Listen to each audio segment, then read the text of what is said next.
과정에서 생각할 수 있는 구역 에너지 사업이나 그런 부분을 논의하는 그 부분으로 한번 구성을 해봤습니다. 그 그리드라는 것은 전력망 아니면은 전기를 공급하는 거대한 체계를 의미합니다. 모든 곳에서 전기를 쓰고 있는데요. 사실 이제 에너지라는 그 부분이 전문가의 영역 아니면 일부 정말 그거에 관련된 일을 하는 영역이었는데 어쨌든 에너지는 바뀌어야 된다라는 그 이야기를 여기저기서 합니다. 근데 에너지를 왜 바꿔야 될까? 일반적으로 전환을 이야기하는 사람들은 세 가지를 이야기하는 것 같습니다. 앞으로는 기후 위기를 이야기하는 화석연료 기반 산업은 무너질 것이다. 그리고 우리나라의 어떤 경쟁력의 기반을 만들기 위해서는 그 전환의 속도에서 뒤쳐서서는 안 된다. 근데 우리가 에너지를 일반적으로 뭘 사용할까? 라고 생각한다면 바로 전기라는 겁니다. 그러면 에너지 전환이라고 했을 때 전기를 바꿔야 될 것 같아 라는 결론에 가게 되죠. 전기의 특성은 두 가지를 이야기합니다. 전기는 지금 만들어진 걸 즉시 사용하는 즉시성이 있습니다. 그리고 두 번째는 전기를 충분히 저장하는 시설은 존재하지 않습니다. 근데 반대로 이야기하면 재생에너지 중심의 에너지 전환, 탈탄소 에너지 전환한다는 건 전기를 저장하는 수단을 만들어야 되는 완전히 새로운 도전 과제를 준다. 이런 부분에서 그리드라는 어떤 물리적인 송전망, 아니면 배전망, 아니면 그런 전기 공급 체계의 어떤 엄청난 구조적 변화가 필요하다. 이러한 구조적 변화를 제대로 한다면 우리에게는 정말 무궁무진한 변화의 기회가 올 수 있을 것이다. 미국과 같은 경우에는 근현대사에서의 어떤 선행된 시설과 인프라를 구축한 만큼 전기 공급에 있어서는 1950년대나 2010년대나 바뀌지 않았다. 근데 우리가 기후변화라는 이야기를 하기 때문에 이제 바뀌어야 될 시점이다. 그리고 미국의 70년대 중요한 흐름은 환경 문제를 사회적 문제로 크게 바라보기 시작했다라는 부분인 것 같습니다. 지미 카터 대통령이 가디건을 입고 우리 이제부터는 에너지 계속 부족해질 것 같습니다. 그 연설에서는 우리 함께 희생해야 된다. 시민들이 함께 협력해서 건강한 생활을 우리가 유지해야 된다라는 얘기를 했고요. 미국에서 생활을 해보신 적이 있으신 분은 알겠지만 미국은 정전이 한번 나게 되면 3일, 일주일 동안 전기가 들어오지 않는다고 합니다. 그래서 결국에 전력 공급이라는 것은 완전한 정보가 없고 불안전한 정보가 안전하고 지속적으로 가능하도록 큰 문제가 일으키지 않도록 회피하는 시스템으로 이루어져 있다고 보시면 될 것 같습니다. 사실 우리는 언제 얼만큼 전기를 사용하는지 신경 쓰지 않았습니다. 근데 앞으로는 그걸 신경 써야 된다라는 말이고요. 또 과거의 전기 공급 체계에서는 소비자들이 쓰고 싶을 때 쓸 수 있도록 공급자들이 준비를 해야 되는데 앞으로는 공급 상황에 맞춰서 소비자들이 행동을 바꿔야 되는 그 부분들을 해야 된다. 국제 에너지 기구에서 탄소 중립 로드맵을 한번 만들어봤습니다. 현재 있는 기술로 탈탄소를 하려면 어떤 기술을 써야 될까? 2020년이죠. 지금 현재 시점에는 전기의 30% 정도가 재생에너지입니다. 그 부분이 2050년이 되면 88% 정도가 돼야 된다는 얘기를 합니다.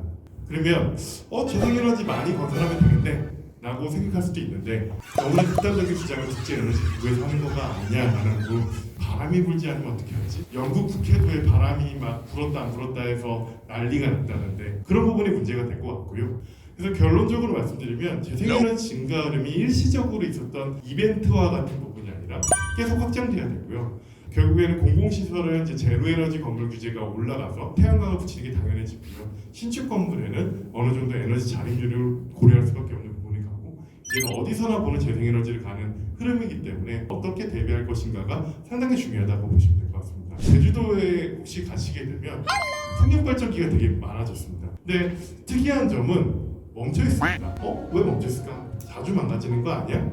라고 생각할 수도 있는데 제주도에 풍력발전기가 있기 전부터 가스발전기가 있었고요. 그 가스발전기를 활용해야 되는 최소 조건이 있기 때문에 결국에는 전기 생산을 포기하게 되는 시간이 늘어나게 됩니다. 결국에는 전력망 때문에 전기를 생산해도 버려야 되는 상황이 오고요.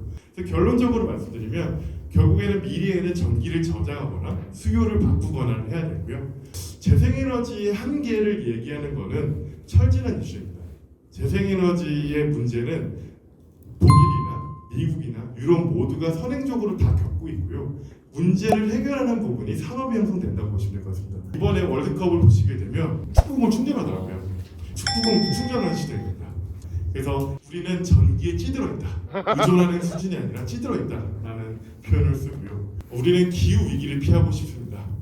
근데 아무것도 하고 싶지 않습니다. 우리의 시대 정치는 내로남불이라고 보시면 될 것 같습니다. 그래서 결국에는 전기라는 것 부분은 어떻게 보면은 우리가 디지털 전환이 되든 IoT 시대가 되든 아니면 여러 가지 AI 시대가 되든 이런 얘기를 하지만 그것들을 위한 기반이 되기 때문에 그런 부분을 많이 바꿔야 된다.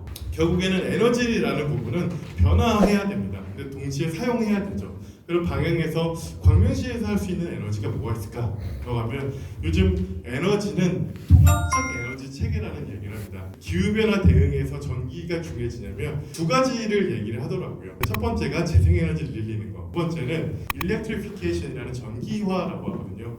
전기의 비중이 지금 20%에서 30%라고 얘기를 했는데 전 세계적으로 보면 한 50%에서 60%가 돼야 된다라는 얘기를 하고, 또 다른 중요한 흐름은 우리가 에너지를 쓸 때 크게 두 가지의 목적으로 에너지를 사용합니다. 첫 번째는 동력 자원이죠. 기계를 돌리기 위해서 에너지를 쓰고요. 두 번째는 열을 확보하기 위해서입니다. 전체 에너지의 70% 정도를 우리나라에서는 열원으로 활용하고 있다. 그래서 우리가 전기와 열, 그러면 열을 발생시키는 그 부분들을 어떻게 통합적으로 할 것인가, 그런 부분에서 우리가 파워 투 X라고 해서 전기를 가스와 어떻게 결합하는 부분들, 또 전기와 비하이클 자동차를 어떻게 보면 전력망과 연결해서 하는 부분들, 그래서 이런 부분의 섹터 컴플링을 어떻게 할 것인가라는 부분에서 우리가 교통, 열의 사용, 전기 활용들을 통합적으로 묶는 부분들을 생각할 수 있을 것 같은데요. 그래서 공급과 저장과 사용이 통합적으로 활용하는 그 부분들을 얘기를 하고요. 그래서 결국에는 지금의 집단 에너지 사업은 분산 에너지 활용 플랫폼이 된다라고 보시면 될 것 같습니다. 중앙에서 전기 공급이나 에너지 공급을 다 해줬던 체계에서 벗어나서 지역에서 어느 정도 자립률을 높이는 방향으로 가고, 그런 분산 에너지율이 2040년에는 30%로 지금 현재 설정이 되어 있기 때문에 그런 중요성은 더 커진다라고 보시면 될 것 같습니다. 지금은 전기차 같은 경우는 전기를 사용만 하는 자원인데, 테슬라 모델 3가 가지고 있는 전기량이면 4인 가구 기준으로 한 4일에서 일주일 정도 사용할 수 있는 전기를 저장하고 있습니다. 전기차 보급이 우리나라에 1%밖에 되지 않았지만 10%에서 20%가 넘게 되면 상당히 훌륭한 전기 저장 시설이 되고요. 사실 이제 에너지 정책을 얘기를 하면 정치적인 의견에 따라서 에너지의 주제가 갈리면서 이해관계자들이 갈리게 된 것 같습니다. 사실은 절대적으로 맞는 답도 없고요. 좀 열린 자세로 뭔가 균형감 있는 접근이 중요한 것 같고요. 우리는 뭔가 남에 의존하는 걸 너무나 당연시 여기면서 중요한 걸 잃어갔고, 그 중요한 것을 채워나가는 부분이 에너지 전환, 재생에너지를 더 빠르게 늘리고 목표를 상향하는 부분으로 정책이 조정된 것 같습니다. 그래서 저는 항상 얘기하는 게, 에너지 문제를 볼 때는 현실주의자가 되어야 되는데 동시에 낙관주의를 잃으면 안 되는 상황인 것 같습니다. 네, 50분 넘게 강의를 들어주셔서 감사합니다. 감사합니다.